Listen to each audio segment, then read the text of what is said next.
Hello বন্ধুরা, আমি আজ সিলভার কাপ মাছে সর্ষে দিয়ে পাতলা ঝোলের রেসিপি করে দেখাবো।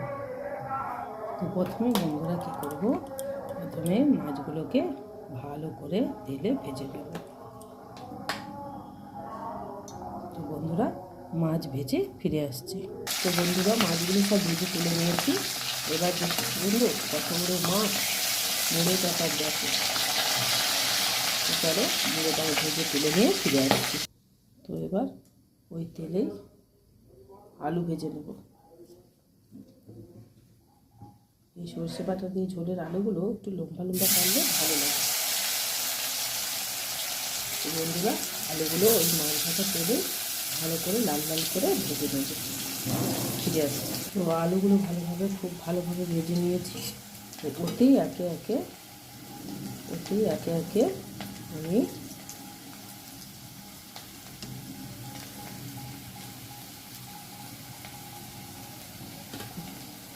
কুচনো পেঁয়াজ,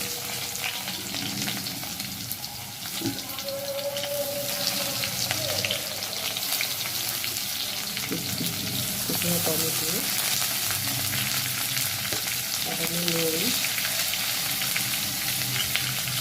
দিয়ে পেঁয়াজগুলোকে খুব সুন্দরভাবে লাল লাল করে ভেজে নেব। ওতেই একটা কাঁচা লঙ্কা দিয়ে দেবো। তো বন্ধুরা পেঁয়াজ খুব ভালোভাবে পেঁয়াজ আর টমেটো ভাজা হয়ে গেছে। এবার ওতে দিয়ে দেবো ভাজা সর্ষে, হলুদ গুঁড়ো, খুব সামান্য লঙ্কা দিয়ে ভালোভাবে মশলাটা কষিয়ে নেব। ভালোভাবে কষিয়ে নিচ্ছি। তো মশলা খুব ভালোভাবে কষানো হয়ে গেছে। এবার দিয়ে দেবো পরিমাণ মতো জল। জল খুব সামান্য দেবো, যেহেতু আলুগুলো সিদ্ধই হয়ে গেছে।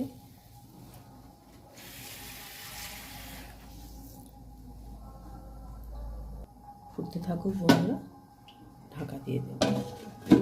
চাপা দিয়ে 10 মিনিটের পরে ফিরে আসছি। গ্যাসের ফ্লেমটা লো করে দিলাম। তো বন্ধুরা ঝোল ভালোভাবে ফুটে এসেছে, আলু সেদ্ধ হয়ে গেছে। এরপর দিয়ে দেবো একে একে ভেজে রাখা মাছগুলো। জানোই তো সিলভার কাপ মাছ খুব নরম, তাই বেশি ফোটাবো না, এমনিতেই ভেঙে যায়।